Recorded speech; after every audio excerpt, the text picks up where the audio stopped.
وہ آدمی جس میں تنہائی میں اللہ کا ذکر کیا، اللہ کو یاد کرنے بیٹھ گیا، کوئی دیکھنے والا نہیں تھا، وہ تنہا تھا، حجرے میں تھا، اپنے بند کمرے میں تھا، اپنے رب کو یاد کیا۔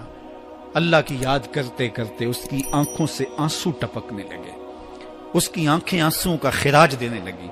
تو میرے اور آپ کے آقا و مولا نے فرمایا کہ یہ آنسو اتنے قیمتی ہیں، ان آنسوؤں کے بدلے میں قیامت کے دن اسے عرش الہی کا سایہ نصیب ہوگا، عرش الہی کا سایہ اسے نصیب ہوگا ان آنسوؤں کے بدلے میں۔ رومی علیہ رحمہ فرماتے ہیں جہاں پانی گرتا ہے وہاں سبزہ اگتا ہے، جہاں آنسو گرتے ہیں وہاں رحمت اترتی ہے۔